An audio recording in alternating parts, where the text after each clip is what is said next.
Joining me now to discuss this and more, Sky News contributor Chris Uhlmann. Chris, I know that the uni has disputed this characterisation of the meeting that Scott had with Jewish leaders, but what's clear is that he didn't act decisively enough or quickly enough to stamp out what was going on, that these protests clearly intimidated Jewish staff and students. I mean, is his position untenable? Well, Peter, in full disclosure up front, Mark Scott is a friend of mine. I've known him for nearly 20 years. The kind of behaviour that's described about him is not the way I understand the man to be. I've always found him to be someone who listened attentively to people who had problems. That's not to say, though, that he hasn't himself admitted that there have been issues at Sydney University and he's found himself wanting. So whether or not he should step down, I'll leave to his own conscience on that. Underline it and say that around the world we have seen that universities haven't been up to the mark on this. They've clearly been conflicted about the problems that they have on their own campuses. There are many people in their own faculties who are very pro-Palestine and some of them who are pro-Hamas. Now, what we have seen has been completely unacceptable. Those students, clearly Jewish students, have clearly felt under threat and they haven't been properly protected on the campus environment. Now, that is an indictment of universities, not just Sydney University, but the ANU and other universities around Australia and around the world. People have a right to be able to protest, but people also have a right to feel safe, and particularly on a campus.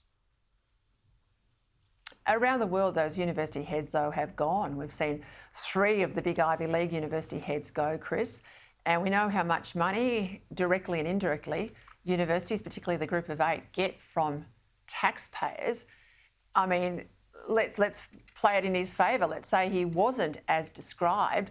Nonetheless, it went on for a couple of months. Nonetheless, he's been forced to apologise. I mean, we demand that ministers fall on their sword and take responsibility. I think that's also something we've got to put on our universities. Oh, no doubt, and I think that they're all fair questions to ask. All I do is make the point that the man is a friend of mine, so I'm not going to be someone who's going to be calling for his dismissal, but this is now a matter for the board which oversees that university and for Mark Scott's own conscience, and no doubt he's been thinking long and hard about it, and I think, as you've pointed out, that testimony before the Senate does show that he has considered his own actions on this and has found himself wanting at times. All right, let's go to the news this morning that the United States is considering a ban on Chinese-made smart car software and hardware. This is for their domestic market. It would hit the EV manufacturer BYD, but also some 140 other Chinese brands about to hit the market. Our government says it's watching the situation very closely, given the national security implications. Well, I know this gives you an alignment of 2 things you are deeply engaged on, the issue of China and security and technology. We've seen concerns about drones. We're seeing real concerns about Chinese-made security cameras. What do you think of this move?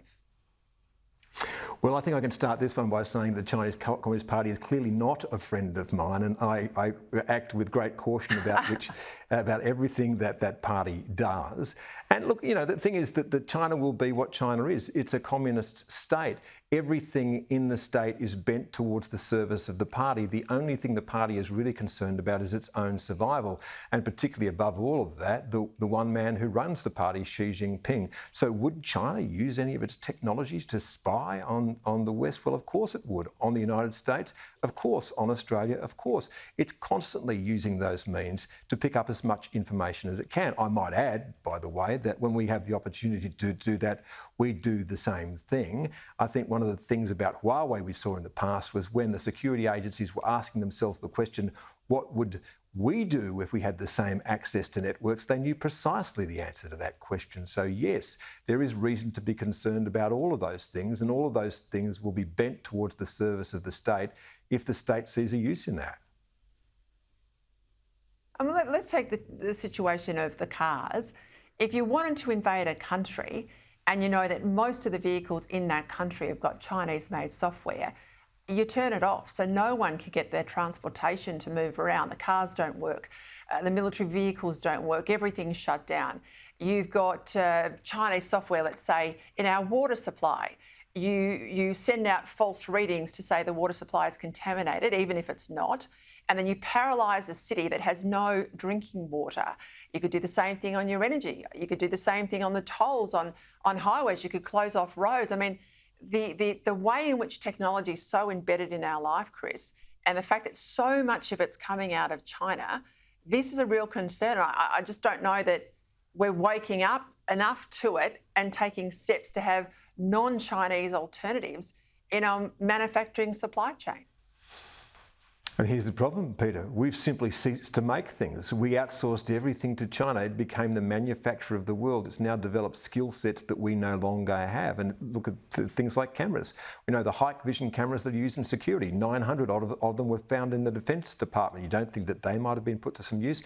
There's an interesting thing too, is that the Obamas have become film producers, you might note. And one of the films that they brought out last year had an array of Teslas that had gone out of control that were simply slamming one into the other. Now, do you think that Barack Obama doesn't know a little bit about the way that the world might work, and that scene out of that show might be one that he has contemplated? So all of the things that you say are true. We are utterly and completely compromised, and I don't know how we wash this out of the system now. I think that's the real issue, and even if we wanted to, we couldn't make the things that we need because we've essentially deindustrialised. You're right to point out that Obama link, because the water supply one I quoted before came out of a book, a fiction book, spy fiction book that I read, but co-authored by Bill Clinton, and I thought there was a ring of truth in that one as well. Hey, breaking news this afternoon, Labor has approved 3 new coal mines in the Hunter Valley. Clearly this is welcome, but after the Blaney gold mine decision, what do you make of it? Well, the government has to recognise the fact that we get $127 billion a year of export income that comes by way of coal. By the way, check, this is black coal, this is export coal, obviously, out of New South Wales at the moment. Those people who are watching this program, 45% of the energy on the east coast of Australia, that's for the entire east coast of Australia, stretching down to Hobart and through to South Australia, is coming by way of black coal from New South Wales. So it's still an essential part of our energy mix. It's an essential part of the world's energy mix, and us exporting to countries like China, believe it or not, helps to cut the carbon emissions of those countries, because otherwise they'd get it from dirtier sources. So it's good that the government has recognised the central role that coal plays in our electricity system and in our export income. I think that a lot more realism is needed as we go through this energy transition, in the difficulty that we will have from moving from those reliable sources of power to a part-time grid, and the fact that coal will be in the system for a long time, and that natural gas will have to be in the system because it will be the backbone of the system that we're building, because it will be the only reliable source of power. Chris Uhlmann, a pleasure as always.